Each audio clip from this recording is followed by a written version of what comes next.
Okay, so today I was driving to my little boy's baseball game and I pull out of my neighborhood and I see on the opposite side of the road that a duck, a female duck, has just been obliterated by a car. Now, I don't actually see the duck get hit, but I know it just happened because her little partner, a mallard, is standing right there in total shock. In the middle of the road, right next to the carcass, cars whizzing by. So this is a fairly busy road, and there's cars zooming around, cars are beeping. I am on the other side. I've stopped. I've gotten out of my car because I'm like, I don't know what to do for this duck, but this is obviously a disturbing scene. The duck in that moment, so alone. So now cars are beeping at me. The point is, there's a lot of commotion, there's a lot of movement, there's a lot of noise.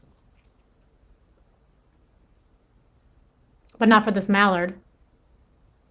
For this mallard, time has ceased to exist. And the reason time has ceased to exist is because the world that he knew 2 seconds ago has ceased to exist. I have wanted to talk to you about trauma for a really long time. And tonight's the night. Think it might be the full moon, certainly the duck. So I am a neuropsychologist and my work is fundamentally rooted in trauma. So trauma, the brain, and behavior. I've worked with all kinds of trauma. So I've worked with domestic violence, I've worked with infidelity, I've worked with addiction, I've worked with combat veterans, I've worked with torture survivors, I've worked with parents whose children have been kidnapped in the middle of the night by their own governments and thrown out of planes into the ocean. This work has been the most soul-searing, heart-expanding work on the planet. And I work with people who are in the grips of hell, and they have every single reason to say, I'm not getting up again. I'm not getting up. And no one would blame them. But they say, I will not stay down. And the only reason I will not stay down is because I say I will rise. I can't stay down. This work has taught me so much about the relationship between pain and power. It has taught me about the power of the human spirit. It has taught me about the power of the self. And it has taught me about the power of pain. So there's a lot of conversations happening these days about trauma, which is amazing. I think it's so cool to watch the world really come into a much more expansive conversation about mental health. But when chatter starts, obviously there's an evolution and there's a lot of noise out there about what trauma is. So I tonight want to give you the clearest, sharpest, most cogent definition of trauma. And the reason is, when you understand what trauma is, when you understand what great pain is, it helps you access your greatest power.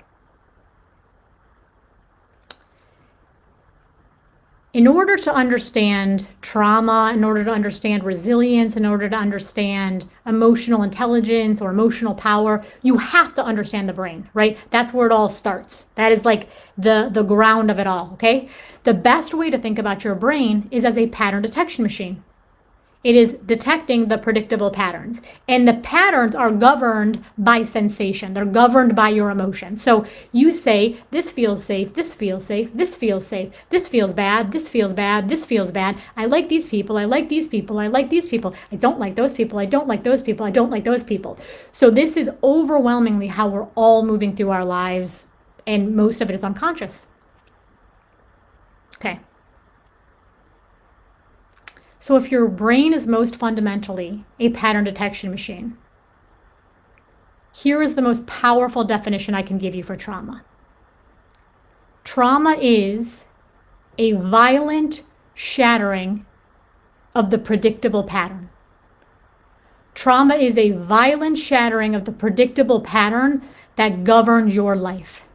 So when those two little ducks set out today to do whatever it is that little ducks do in a day, and one got obliterated and the other had to witness it, the one that had to witness it was in a state of duck shock because the world that he knew was totally obliterated, a shocking violation of the pattern. If I think that you and I are in a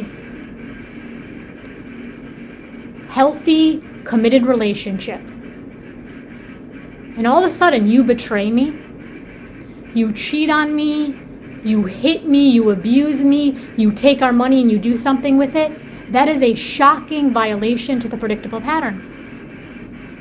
If I think that my spouse is going to go to work on any random day and then dies in the middle of the day, that is a shocking violation to the pattern. The pandemic was a shocking violation to the predictable pattern. The situation right now in Ukraine, you guys, these people went to work on a Monday, they were on Zoom calls drinking coffee, and on Tuesday, they were picking up AK-47s and defending their homes and their lives. A shocking violation to the predictable pattern. Okay, but,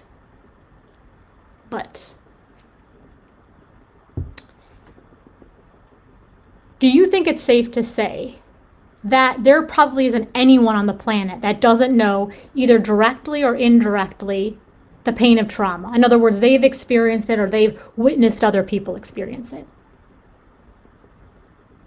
Pretty universal. Pain and suffering seem pretty universal. But here's the thing, and this is so important to start calling back our power, to call back your power. You live in a universe, and by the way, you had absolutely nothing to do with your appearance in this world. You are just magically floating around on a big blue ball through space, okay? So you have a very, very important decision to make. Is the universe communicating with you in a language of twos? In other words, when you look around, do you see an up and a down and a day and a night and a big and a small and a light and a dark and a day and a dusk and a yin and a yang? Nature seems to be a thing of balance. Everything seems to have an energetic opposite.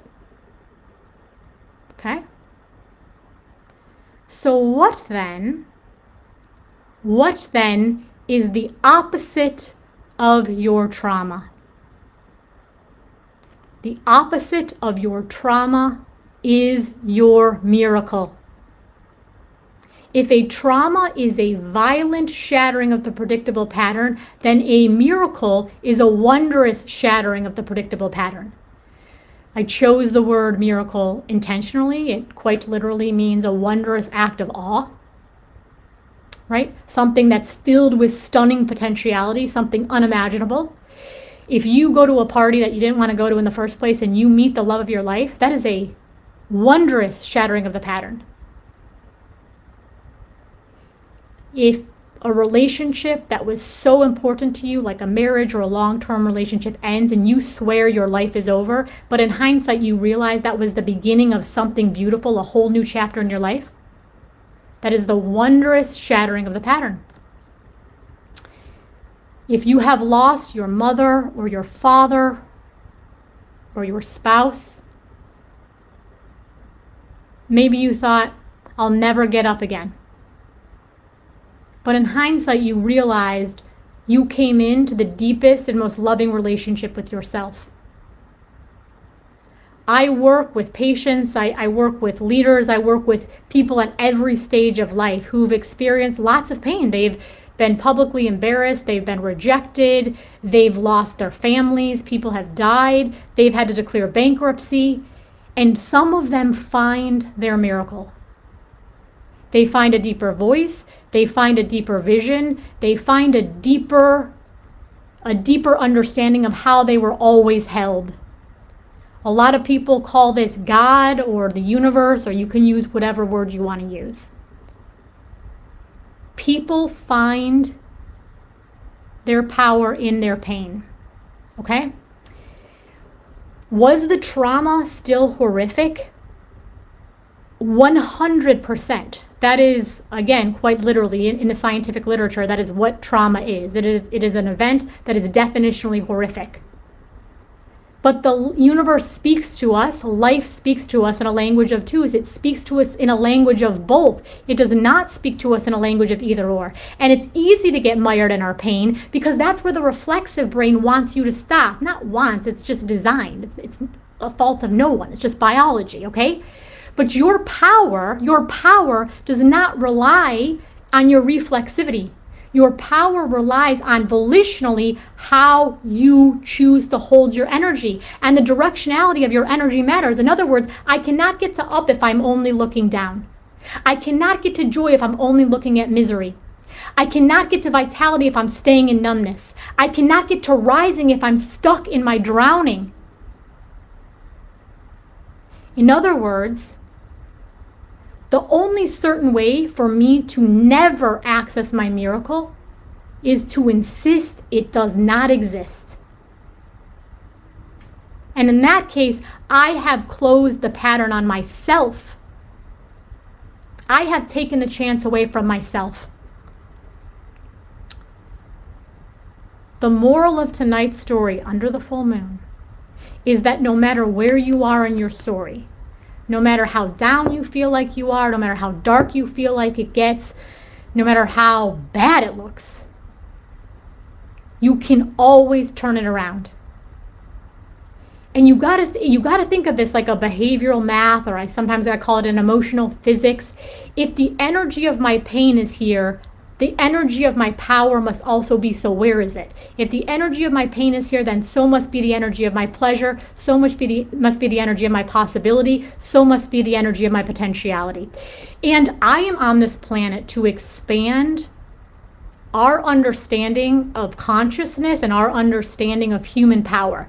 I don't care what term you use. I don't care if you call that mental health. I don't care if you call it resilience. I don't care if you call it emotional intelligence or emotional power.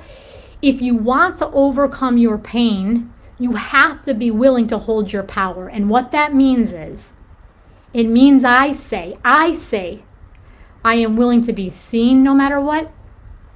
I am willing to be heard no matter what. I am willing to be expressed no matter what. Now, here's where it gets really wild. For most of us, myself included, for a real long time, but the awakening has finally come. We are far more terrified, not of our pain, but of our power. And so to access our power, we have to be bold enough to claim it.